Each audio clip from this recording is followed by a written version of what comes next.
আমার ভাসুর যিনি পরে আমার স্বামী হয়েছিলেন, তার ভালোবাসার প্রকাশ ছিল ভিন্ন ধরনের। উনি প্রায় দুপুরে স্নানের সময় বাথরুমে ডেকে নিতেন আর আবদার করতেন যেন আমি ওনার পিঠে সাবান লাগিয়ে দিই। আর যখনই আমি ওনার পিঠে সাবান লাগাতে যেতাম, আমার ভাসুর সেই সুযোগেই আমার সঙ্গে খুনসুটিতে মেতে উঠতেন।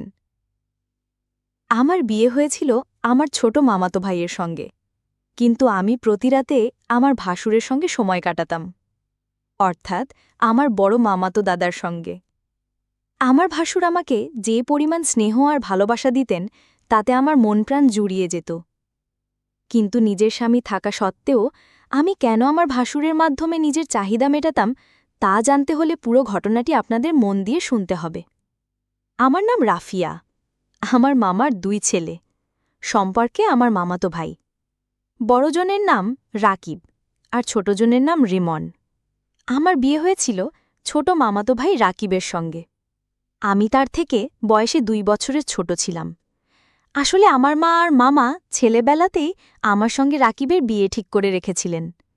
আমার কলেজের পড়াশোনা শেষ হওয়ার পরই মামাতো ভাইয়ের সঙ্গে আমার বিয়ে সম্পন্ন হয়। বিয়ের পর যখন আমি শ্বশুরবাড়ি এলাম, তখন আমি অত্যন্ত আনন্দিত ছিলাম, কারণ আমি নিজেরই আত্মীয়র বাড়িতে সংসার করতে এসেছি।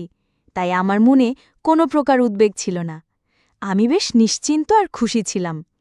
কিন্তু বাসর রাতে আমার স্বামী যখন ঘরে প্রবেশ করল, তখন তার আচরণ দেখে আমার পায়ের নিচের মাটি যেন সরে গেল। যে মানুষটার সঙ্গে ছোটবেলা থেকে আমার বিয়ে ঠিক হয়েছিল, সেই মানুষটাই বাসর রাতে আমাকে নিজের কাছ থেকে দূরে ঠেলে দিল। বাসর রাতে আমি যখন আমার স্বামীর ভালোবাসা পাওয়ার জন্য অধীর আগ্রহে অপেক্ষা করছিলাম, তখন সে আমার সঙ্গে কথা বলা তো দূরের কথা, বিছানা থেকে বালিশটা টেনে নিয়ে একটা চাদর পেতে মেঝের উপর শুয়ে পড়ল। আমি যখন আমার স্বামীকে জিজ্ঞেস করলাম যে সে আমার সঙ্গে এমন অদ্ভুত আচরণ কেন করছে, আমি কি কোনো ভুল করেছি? আজ তো আমাদের মিলনের রাত, আর এই রাত্রের জন্য আমি কত বছর ধরে অপেক্ষা করে আছি। তখন সে অত্যন্ত রেগে গিয়ে আমার দিকে আঙ্গুল তুলে বলল, তোমার কারণে আমার জীবনটা শেষ হয়ে গেল। আমি তোমাকে নিয়ে কোনোদিন কোনো স্বপ্ন দেখিনি, তাই আমাকে বিরক্ত করার কোনো চেষ্টা করবে না, আর আমার কাছেও ঘেসবে না। চুপচাপ নিজের জায়গায় থাকো আর আমার মাথা খারাপ করো না। তোমার সঙ্গে আমার বিয়ে হওয়াটা জীবনের সবচেয়ে বড় ভুল। প্রথম রাতে স্বামীর মুখ থেকে এমন কঠোর কথা শুনে আমি প্রায় জ্ঞান হারানোর মতো অবস্থায় পৌঁছে গিয়েছিলাম। বাসর রাতে স্বামীর ভালোবাসা পাওয়া তো অনেক দূরের কথা, তার কাছ থেকে পাওয়া অপমান আমার হৃদয়কে ভেঙে চুরমার করে দিয়েছিল।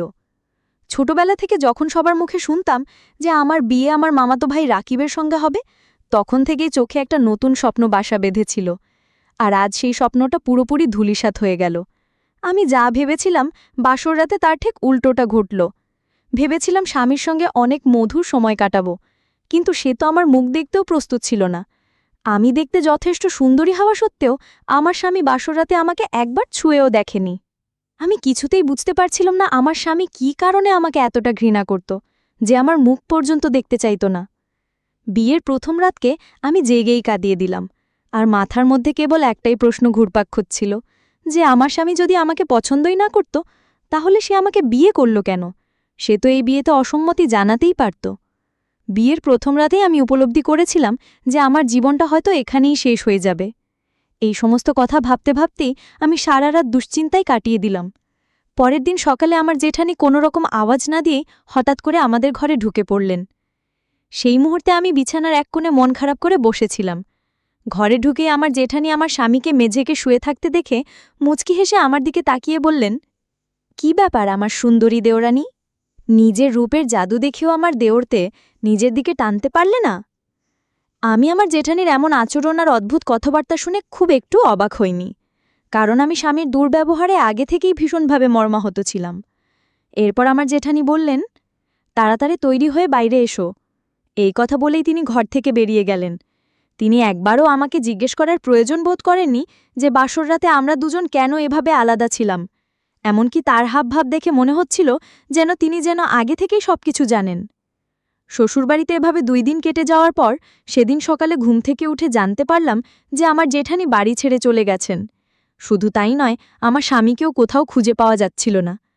তখন আমাদের আর কিছুই বোঝার বাকি রইল না যে আমার স্বামী ও তার ভাবির মধ্যে একটি অবৈধ সম্পর্ক ছিল, এবং তারা দুজনে একসঙ্গেই বাড়ি ছেড়ে পালিয়েছে। আমি কোনোদিন কল্পনাও করতে পারিনি যে বিয়ের পর আমার জীবনে এমন কিছু দেখতে হবে। যার কাছে আমি ছোটবেলা থেকে ভালোবাসা পাওয়ার স্বপ্ন দেখতাম, সেই আমাকে এভাবে ঠকাবে। অন্যদিকে আমার বড় মামাতো ভাই, অর্থাৎ আমার ভাসুর, তার স্ত্রীর এমন নোংরা কাজের জন্য অত্যন্ত দুঃখিত আর বিধ্বস্ত হয়ে পড়েছিলেন। কারণ তিনি তো তার স্ত্রীর সঙ্গে 5 বছর সংসার করেছিলেন এবং তার প্রতি একটি বিশেষ টান ছিল। তাই তার কষ্টটা আমি খুব ভালোভাবেই বুঝতে পারছিলাম। ছোটবেলা থেকে আমাদের মধ্যে খুব ভালো সম্পর্ক ছিল।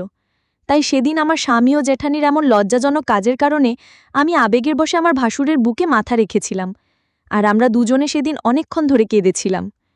ওদিকে আমার মামি, অর্থাৎ আমার শাশুড়ি, আমার জেঠানিকে প্রচুর গালমন্দ করে বলছিলেন যে ওই মহিলার জন্য আজ আমাদের পুরো সংসারটা ধ্বংস হয়ে গেল। ওই ডাইনি আমার 2 ছেলের জীবনটাই নষ্ট করে দিল। তারা যে দেওর ও ভাবি মিলে গোপনে সম্পর্কে জড়িত ছিল, বাড়ির কেউই তা ঘুণাক্ষরেও টের পায়নি।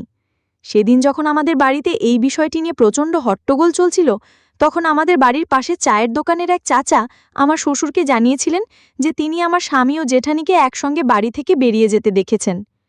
শ্বশুরবাড়িতে আমার আসা হয়েছিল মাত্র 2 দিন, তাই আমি এই বিষয়ে কিছুই জানতাম না যে আমার স্বামীর সঙ্গে আমার জেঠানির ভেতরে ভেতরে অবৈধ সম্পর্ক ছিল। এরপর ধীরে ধীরে সবকিছু পরিষ্কার হওয়ার পর যখন আমি আমার স্বামীর আলমারি খুলে তল্লাশি শুরু করলাম, তখন আমার পায়ের নিচের মাটি আমার সরে গেল। কারণ আমার স্বামীর আলমারির লকারে আমার জেঠানি ও আমার স্বামীর একসঙ্গে তোলা অনেক ছবি ছিল। এদিকে সবকিছু জানাজানি হওয়ার পর যখন আমার বাবা মা আমাকে বাড়িতে ফিরিয়ে নিয়ে যাওয়ার জন্য এসেছিলেন, তখন আমার মামাতো ভাসুর, অর্থাৎ আমার ভাসুর, আমার বাবা মাকে অনুরোধ করে বললেন আমি যেন কিছুদিন তাদের সঙ্গেই থাকি। আমি চলে গেলে নাকি তারা সবাই মানসিকভাবে আরও ভেঙে পড়বেন। আমার ভাসুরের কথা শুনে আমি আর বাবার বাড়ি ফিরে যাইনি। এরপর শ্বশুরবাড়িতে থাকাকালীন আমি আমার মামাতো দাদা, অর্থাৎ আমার ভাসুরের সঙ্গে প্রতিদিন অনেকটা সময় কাটাতাম। তিনি আমার ভাসুর হওয়ার আগে থেকেই তো আমার মামাতো দাদা ছিলেন এবং ছোটবেলা থেকেই আমাদের মধ্যে কথাবার্তার হাসি ঠাট্টা সম্পর্ক ছিল। তাই আমার স্বামী ও জেঠানি বাড়ি ছেড়ে পালিয়ে যাওয়ার পর আমি আমার ভাসুরের সঙ্গে অনেক সময় কাটাতাম এবং আমরা দুজনে একে অপরের দুঃখ কষ্টগুলো ভাগ করে নিতাম। আমার চেয়ে বেশি কষ্ট তো আমার বড় মামাতো দাদা, অর্থাৎ আমার ভাসুর, পেয়েছিলেন। কারণ তিনি তো ওই মহিলার সঙ্গে 5 বছর সংসার করেছিলেন। ওই মহিলা কিভাবে পারল এক ভাইকে ঠকিয়ে অন্য ভাইয়ের সঙ্গে সম্পর্কে জোড়াতে? আর সেই মহিলার জন্যই আমার সব স্বপ্ন ভেঙে চুরমার হয়ে গিয়েছিল। এদিকে আমরা দুজনে যখন একসঙ্গে সময় কাটাতাম, তখন আমার মামি আমাদের কিছুই বলতেন না, কারণ তারা খুব ভালো করেই জানতেন যে আমরা দুজন কতটা কষ্ট পেয়েছি। দিন যত যেতে লাগলো, আমিও আমার মামাতো দাদা, অর্থাৎ আমার ভাসুর, একে অপরের সঙ্গে আরও বেশি সময় কাটাতে শুরু করলাম এবং সময় গড়ানোর সাথে সাথে আমরা নিজেদের কষ্ট ভুলে ধীরে ধীরে একে অপরের আরও কাছাকাছি আসতে লাগলাম। যেমন যখন আমার ভাসুরের বাড়ি ফেরার সময় হতো, তার আগে আমি পরিপাটি হয়ে সেজেগুজে তার জন্য অপেক্ষা করতাম। তারপর একদিন যখন আমার শ্বশুর শাশুড়ি বাড়িতে ছিলেন না, তখন আমিও আমার ভাসুর বাড়িতে একাই ছিলাম। তখন আমার ভাসুর কেবলই স্নান সেরে একটা চোয়ালে গায়ে জড়িয়ে নিজের ঘরে ছিলেন। আমি ঠিক সেই মুহূর্তে কোনো কারণে ওনার ঘরে প্রবেশ করি। তখন ওনার সুঠাম দেহ আমার দৃষ্টি আকর্ষণ করে, আর আমি অজান্তেই নিজের কল্পনার জগতে হারিয়ে যাই। বিয়ে হওয়া সত্ত্বেও তো আমার বাসর রাত হয়নি, তাই আমার মনে ওই ঘরের ইচ্ছে বা স্বপ্ন দেখাটা স্বাভাবিকই ছিল। এরপর আমার ভাসুরের দৃষ্টি আমার দিকে পড়তেই তিনি ওই অবস্থাতেই আমার নাম ধরে আমাকে ঘরের ভেতরে ডাকলেন। আমার ভাসুরকে ওই অবস্থায় দেখে আমার জড়িয়ে ধরতে ইচ্ছে করছিল, কারণ আমিও তো একজন মানুষ এবং আমারও নিজস্ব ইচ্ছা আকাঙ্ক্ষা বলে কিছু ছিল।